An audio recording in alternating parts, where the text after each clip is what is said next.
Bismillahirrahmanirrahim. Alhamdulillahirabbil alamin wa bihi nasta'inu ala umuri dunya waddin. Wassalawatullahi wassalamuhu ala asyrafil anbiya'i wal mursalin nabiyina Muhammad wa ala alihi wa sahbihi ajma'in amma ba'du. Kembali pada kesempatan kali ini kita bersama-sama mempelajari hadis kelima daripada hadis-hadis yang tercantum di dalam kitab Al-Arba'in An-Nawawiyah karangan Al-Imam An-Nawawi rahimahullahu ta'ala. Hadis yang beliau sebutkan adalah hadis Ibunda Aisyah radhiyallahu ta'ala anha. An ummil mu'minina Ummi Abdillah Aisyah radhiyallahu ta'ala anha qalat. Dari Ummu Abdillah Ummul Mukminin Aisyah radhiyallahu ta'ala anha beliau mengatakan, qala Rasulullah sallallahu alaihi wasallam, Nabi sallallahu alaihi wasallam bersabda, man ahdatsa fi amrina hadza ma laysa minhu fahuwa rad. Barang siapa yang membuat perkara baru dalam urusan kami ini, maksudnya dalam agama Islam, ma laysa minhu, yang mana bukan daripada bagian daripada agama tersebut, fahuwa rad, maka dia tertolak. Wa fi riwayatin li Muslim, ya, rawahul Bukhari wa Muslim. Hadis diriwayatkan Bukhari dan Muslim. Wa fi riwayatin li Muslim, dan dalam riwayat Imam Muslim, man amila amalan laisa alaihi amruna fahuwa rad. Barang siapa mengerjakan suatu amalan yang tidak ada dalilnya, tidak ada perintahnya dari kami, fahuwa rad, maka dia akan tertolak. Hadis ini adalah hadis yang begitu agung. Bahkan At-Tufi mengatakan bahwasanya hadis ini adalah seperdua daripada dalil agama Islam ini.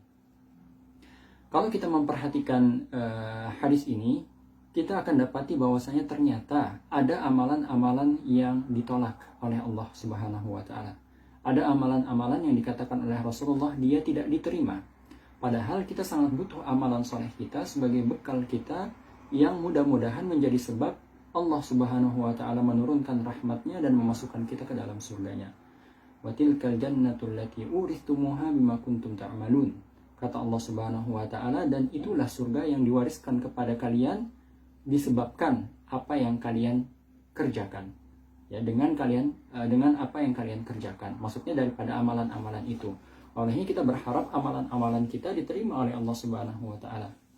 Namun sayangnya sekali lagi, ada saja amalan-amalan yang tidak diterima oleh Allah Subhanahu wa ta'ala yang disebutkan dalam hadis ini. Barang siapa yang membuat perkara-perkara baru, perkara-perkara yang tidak pernah diajarkan oleh Allah Subhanahu wa ta'ala dan tidak pernah diajarkan oleh Rasulullah sallallahu alaihi wasallam, tidak digariskan dalam syariat ini. Nah, amalan-amalan yang seperti ini apabila dilakukan oleh seorang muslim, apabila dia kerjakan dengan niat taqarrub, mendekatkan diri kepada Allah Subhanahu wa ta'ala, maka dia tertolak. Berbeda dengan amalan yang lainnya. Yang dimaksud dengan amalan lainnya adalah amalan-amalan yang menjadi turunan daripada syariat ini. Amalan-amalan yang asalnya memiliki landasan daripada Al-Quran dan Sunnah Rasulullah SAW. Sebagaimana misalnya amalan-amalan yang dituliskan oleh para ulama yang mana berdasar pada hadis-hadis Rasulullah SAW secara umum, atau syariat ini secara umum. Misalnya berdoa pada saat-saat tertentu, berdoa di tempat tertentu yang mana tidak ada dalil khususnya, akan tetapi berdoa misalnya memiliki dasar landasan syariat yang tetap, yang sudah paten dari Al-Quran dan dari Sunnah Rasulullah SAW. Dan juga demikian juga dengan madhab-madhab fikih yang disebutkan oleh para ulama. Ibnu Daqiq Al-Aid dalam syarah beliau Al-Arba'in An-Nawawiyah, beliau menyebutkan termasuk di antara hal-hal yang tidak masuk dalam perkara yang dikecam dalam hadis ini adalah madhab-madhab fikih para ulama. Oleh karenanya, ya, amalan-amalan yang dikerjakan oleh kaum muslimin selama itu memiliki dalil-dalil yang umum berdasarkan dengan Al-Quran dan As-Sunnah memiliki dalil, maka dia tidak termasuk dalam hadis ini. Di sini Rasulullah SAW mengatakan man ahdatha, siapa yang membuat perkara baru. Ada orang yang berkata, ketika saya lahir perkara baru tersebut sudah ada, sudah diamalkan oleh beberapa orang, kemudian saya amalkan juga. Apakah saya termasuk dalam hadis ini? Apakah amalan saya tertolak? Padahal kan saya tidak membuat perkara baru, saya hanya mengikuti perkara yang baru tersebut yang dikerjakan oleh orang-orang itu. Maka jawabannya adalah riwayat Imam Muslim rahimahullahu ta'ala. Man amila, kata Rasulullah SAW, siapa yang mengerjakan. bukan siapa yang membuat, tapi siapa yang mengerjakan. Man amila amalan, suatu amalan laisa alaihi amruna, tidak ada tuntunannya, fahuwa raddun, maka amalan itu tertolak. Sampai di sini kita mengetahui bersama bahwasanya sebuah amalan itu membutuhkan contoh, tuntunan, aturan, perintah yang datang dari Allah dan Rasulnya Sallallahu Alaihi Wasallam. Baik. Kemudian dengan mengetahui hal ini, ya, atau ketika kita membaca nas hadis ini, teks hadis ini, ada konteks yang muncul. Konteksnya adalah segala amalan yang sesuai dengan garis syariat, sesuai dengan koridor syariat, sesuai dengan aturan, perintah, anjuran, contoh dari syariat ini, dari Nabi SAW, maka dia akan diterima. Ini konteksnya. Segala amalan sesuai dengan contoh Rasul, sesuai dengan anjuran Rasul, sesuai dengan perintah Allah Subhanahu wa Ta'ala, maka dia diterima. Namun konteks ini tidak serta-merta begitu. Artinya tidak semua amalan, walaupun sudah sesuai dengan sunnah Rasulullah SAW, sudah sesuai dengan tuntunan beliau, amalan itu lantas langsung diterima. Tidak seperti itu. Karena ternyata ada hal-hal lain yang bisa menyebabkan satu amalan melenceng hingga dia menjadi amalan yang tidak diterima. Misalnya, seorang mengerjakan sholat, ibadah sholat sunnah atau qiyamul lail misalnya. Qiyamul lail ada perintahnya dari Allah dan ada tuntunannya dari Rasulullah SAW, dan termasuk ibadah yang paling agung, ya, setelah sholat fardu, yaitu ibadah qiyamul lail. Baik, dia mengerjakan qiyamul lail sesuai tuntunan Rasulullah, tapi tidak diterima. Karena apa? Karena ketika dia mengerjakannya tidak ada keikhlasan yang muncul misalnya.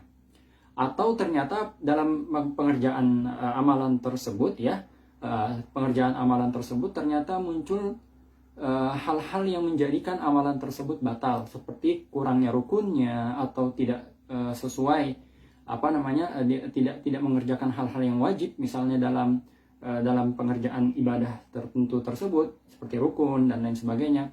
Olehnya satu amalan bisa jadi tertolak dari sisi yang lain, bukan karena ketidaksesuaiannya atau kesesuaiannya dengan tuntunan syariat atau contoh dari Rasulullah SAW. Baik, di dalam hadis ini Imam An-Nawawi mengatakan an Ummil Mukminin Ummi Abdillah Aisyah radhiyallahu taala anha, dari Ummul Mukminin, ibu dari seluruh kaum muslimin, ya. Karena istri-istri Rasulullah SAW adalah ibunda saya, ibunda Anda, dan seluruh kaum muslimin.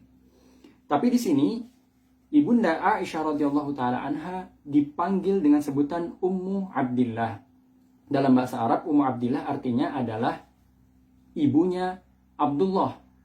Sementara kita tahu bahwasanya ibunda Aisyah radhiyallahu taala anha tidak memiliki anak. Bagaimana bisa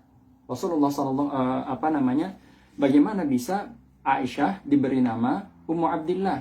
Jawabannya adalah Rasulullah SAW sendiri yang memberikan nama tersebut kepada ibunda Aisyah. Dan dalam tradisi orang Arab, memanggil seseorang dengan panggilan ini, Ummu Fulan, Ummu Abdillah, Ummu Uthman, Ummu Jibran, dan lain sebagainya, adalah sebagai bentuk penghormatan. Dan biasanya kata-kata ini digabungkan dengan nama anak pertama. Contoh, Abu siapa? Abu Ahmad. Ahmad karena anak pertamanya namanya Ahmad. Jadi dia dipanggil Abu Ahmad. Nah, ini semua, ya, sebutan ini, Ummu misalnya. Ummu Abdillah, Ummu Utsman, Ummu Raihan misalnya. Kenapa dikasih nama Ummu Raihan? Perempuan ini kenapa dikasih nama Ummu Raihan? Karena nama anak pertamanya Raihan. Misalnya seperti itu. Akan tetapi ini tidak wajib, ya, dan ini tradisi bangsa Arab, bisa diikuti. Dan ini, ya, penggunaan nama ini disebut sebagai kunyah atau kuniyah. Kunyah atau kuniyah. Dan ini bisa diamalkan dan bisa bisa diterapkan dalam keseharian kita. Dan ilmu bagaimana ibunda Aisyah kan tidak punya anak, tapi kenapa dikasih nama Ummu Abdillah atau dikasih kunyah Ummu Abdillah? Alasannya adalah, ya, Rasulullah SAW yang memberi nama tersebut atau memberi kunyah tersebut. Dan Abdullah di sini adalah keponakan Ibunda Aisyah. Ibunda Aisyah memiliki saudari, ya, namanya Asma. Kedua-duanya, Aisyah dan Asma ini adalah anaknya Abu Bakar As-Siddiq. Nah, si Asma memiliki anak yang namanya Abdullah. Ya, Asma adalah Ummu Abdillah dan Ibunda Aisyah juga radhiyallahu taala anha dipanggil dengan kunyah Ummu Abdillah radhiyallahu taala anhum ajmain. Demikian pembahasan kita pada kali ini, mudah-mudahan bermanfaat. Kurang dan lebihnya mohon dimaafkan. Apabila ada tambahan, koreksi dan lain sebagainya, silahkan dituliskan di kolom komentar. Terima kasih. Wassalamualaikum warahmatullahi wabarakatuh.